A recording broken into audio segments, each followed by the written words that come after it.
Tiri kusangana zvakare muchirongwa chino paJCTV Africa najournalist wevanhu ujournalist wavantu JCTV Africa Kenan Rusike chikupakurai nhau dzezvinenge zvichiitika munyika uyezve nezviri kuitika mumastreets esocial media.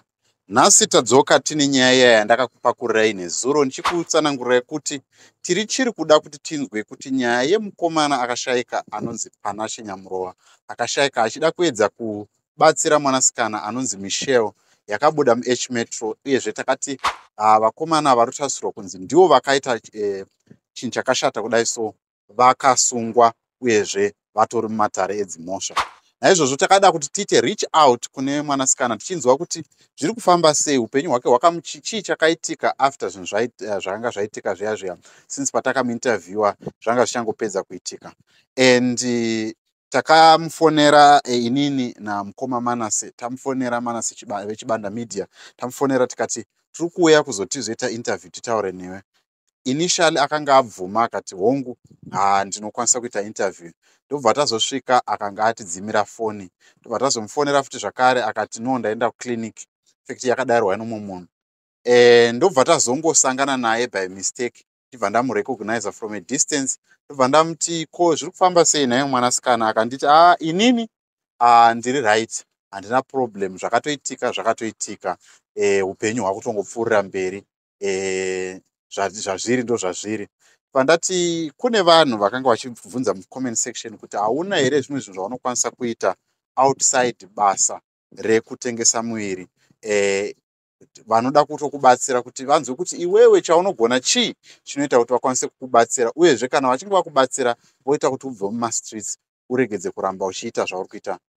Mhinduro yake kwandiri akati iye zvaari kuita izvozvo she is happy with that kind of life and ari kutoti basa iri rinomubhadhara uyezve haachadi kuita zvekumira mastreets, akutengesa basa rake online, which means kuti ari kuita zvekufonerwa achidedzwa. Saka she is fine with whatever she's doing. Naizvozvo mubvunzo wangu kwamuri mhuri yeZimbabwe kuti munozvionawo sei makazvitarisa muchiona nyaya iri kuitika iyi? Kwamuri munoona sekuti zvinhu zvakanaka here kuti munhu angoti upenyu hwakutongopfuurira mberi, ko mhuri yakarasikirwa nemwanakomana ichazvibatawo sei, ichazvitorawo sei kuti munhu akanga achida kutobatsirwa wachona ari kutoita sekuti haana hanya nezvakaitika? Of course takanzwa kunzi akaenda kufuneral, but would expect munhu kuti ati basa iri randandiri kuita iri regedza ndichisiyana naro. Zvinobva zvareza maquestions. Of course nyaya iri kumatare edzimhosva hatidi kukanganisa kuferefetwa kwainenge ichiitwa, asi tiri kubvunza kwamuri mhuri yeZimbabwe kuti mimi munozvionawo sei kuti mwanasikana uyu ari kutaura mashoko akadai? Toda kunzwa kwamuri mucomment section kuti munozvitorawo sei and munotarisira kuti nyaya iyi ichabatwawo sei. But tichange tichikupai maupdates ezvinenge zvichiitika kumatare edzimhosva, tichikupai kuti zvafamba sei uye zvamira sei.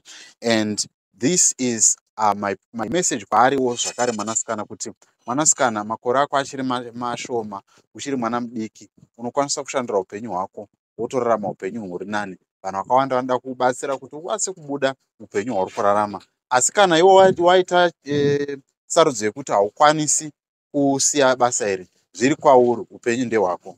Uyezve isusuwo semajournalist hatina kukwanisa kumumbunyikidza kuti atipe interview oro timurekodhe chivande kuti tikwanise kuva yatingati scoop kwamuri imi maviewers eJCTV Africa, asi takameka sure kuti tinofanira kunge tawana mvumo kubva kune mwanasikana. Kana tisina kuwana mvumo, mutemo wejournalism hautitenderi kuti tiite kumbunyikidza munhu unless iri a matter of pure public interest or someone anenge anobata chigaro chiri musociety, ringati a public figure.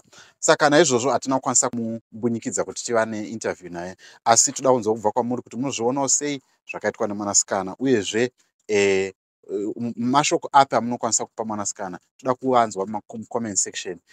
From me, Kenan Rusike, ndinoti chisarai zvakanaka, reporting for JCTV Africa, ndiri muno muHarare.